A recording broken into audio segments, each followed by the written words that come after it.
Okay guys, this is just a quick demonstration of these tools that I made for Spark AR. It's to change variables using BPM for the tempo. Like here we have texture blink.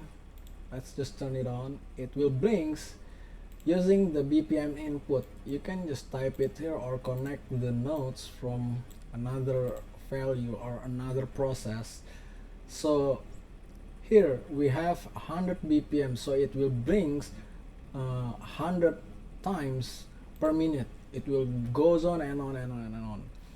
And this modulation is to modulate, of course, modulate like multiplication. So when you type it too, it will go on a twice or double the speed.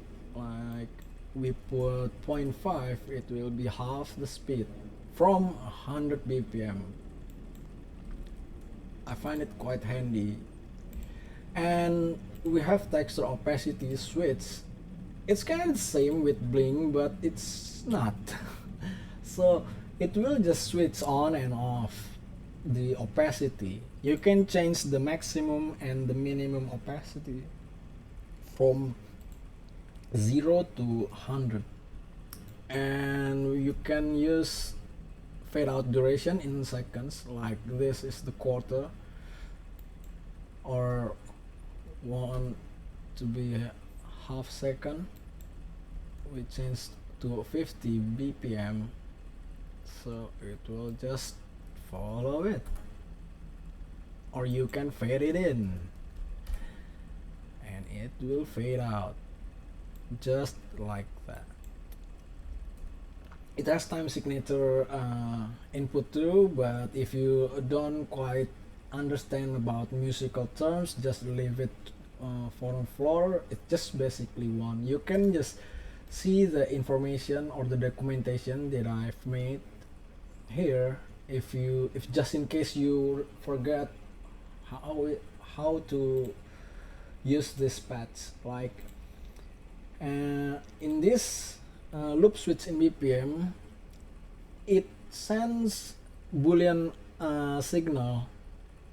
So when it's turned on, it's just sending 1 or 0 to turn on or off something, like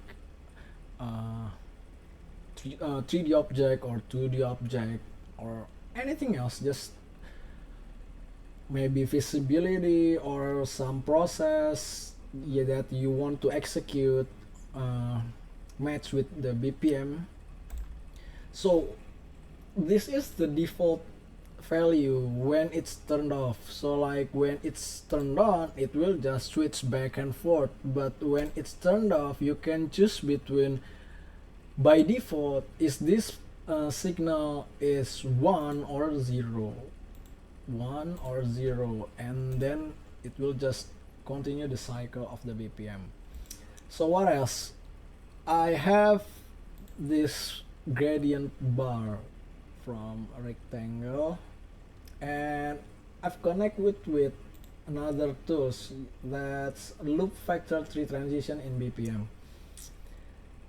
We can change from factor 3 to factor 2 using this swizzle. It's just basically to tell, hey, input, I just want the value for the x and the y, which then it translated to factor 2 from factor 3. You can change it to factor 1 or just plain number, so it's up to you. You can also use it to then pack it to the factor 4.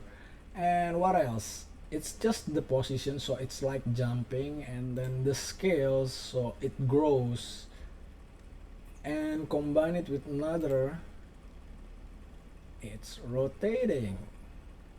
Cool. Can change the beat per minute here. Whoop whoop. Yep, it's kind of useful. So yeah, if you have question, you can just check this documentation. You can see what's happening on the back end. It's quite complicated, but not really. It's just mathematics. So this I have to smooth 10. You can also check the documentation here. And it's just opacity controller. Like you can change the alpha. It's just using a swizzle. Let's see, where is the node? Like, yeah, it's just as simple as separate the RGB to the alpha and then multiply the alpha to the RGB out. So it's just going to tell the material is it visible or not using this opacity or alpha. And on the blink we have a fade out duration 0.5. It's just the default, you can change it. So yeah, it will just blink, turn on and off quickly, and that's it. I hope you find this helpful. You can check this tools in my Gumroad. You can download it and use it in your project. Okay, thanks guys.